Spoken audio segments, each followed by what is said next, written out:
Okay everybody, welcome back to 10 Minute Traveller.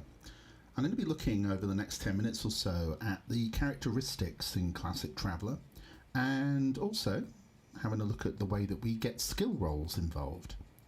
So the characteristics, what is a characteristic? If you haven't played a role-playing game before, or a tabletop role-playing game, usually characteristics can be spread out from some basics such as what the body has, strength, dexterity, endurance, constitution, and the mind. And you'll hear things such as wisdom or power, and in Traveller it's called intelligence.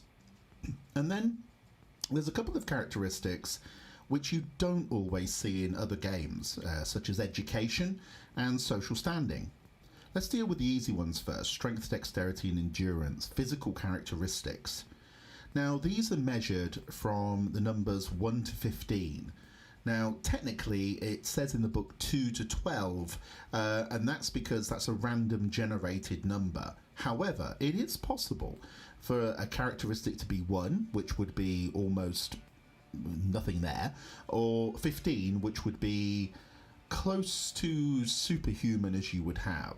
So, for example, if you're rolling a couple of dice and you're coming up with, let's have a look at a number.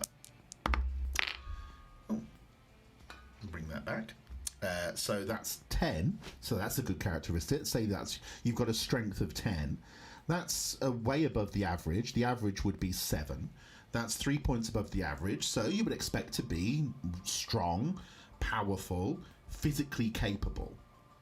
Dexterity is the measure of physical coordination, also speed, your hand-to-eye coordination, and those sorts of things as well.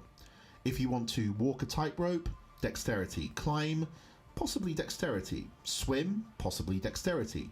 Punch a hole through a wall, well, that's strength. Endurance, physical determination and stamina. How far can you run or walk? It's not based upon how strong you are, it's how you can deal with the pressures of having to continue doing something. So that's your endurance. How do you put up with highs of temperature or lows of temperature? If you're in freezing water, for example, or if you're caught in the vacuum of space and your air supply or your suit is ripped or something like that, that's where your endurance would come into play. Now, your strength, dexterity and endurance are important because they, as I'll talk about when we get to combat, actually are a measure of how much physical damage or main damage. Calling it physical is maybe not 100% accurate. If somebody shoots you, it's going to be a measure of physical damage, but if you're in a highly pressurized environment that suddenly goes to no pressure at all, that's also a highly physical environment. It just doesn't feel the same. Now, intelligence corresponds here to IQ. Also, intelligence, although it doesn't say so in the book exactly, intelligence is used for the recollection of information, possibly the way that you would try to determine how something would be, not based upon an intellectual discussion, but a feeling, if you will. Like, are you wise? Have you got common sense? Education, the level of schooling that you have. Now, ultimately, that's a little bit easier to use for recollection of data, because if you come from a situation where your schooling was extremely good, 12, 13 or 14 for example, then you would have been trained in new technologies, you would know what's coming up and how to deal with things that you've never seen before, but you've read about them, you've seen some information about it, you've been in a lecture about it. And you've also been introduced to others in that sort of area as well, as opposed to somebody that has low education. Low education doesn't mean that you're stupid or dumb. Your intelligence could be extremely high. It's just that you haven't had the opportunities in terms of education that others have had. And then finally, social standing. Now, social standing, when this was placed into the game, it was an interesting concept. Other role-playing games didn't really have a social standing, but in Traveller, it's important to have a social standing. If you play other games, the one that springs to mind would be something like Call of Cthulhu. In there, they have something called credit rating, which in many respects is the same. However, social standing does a little bit more than that inside Traveller. You see, because when you travel between different planets and systems and galaxies, or whatever it may be, it's important that you can be recognised for not what you look like, but who you are. That plays a real large part inside a Traveller game. So titles are important: captains, earls, dukes, kings, queens, that sort of thing. There is another characteristic as well which you won't see in here, which is the psionic characteristic, but we'll come to that in a later video. Okay, next you can see here on this page we've got naming, titles and rank. Does it make a difference? Well, it sort of does.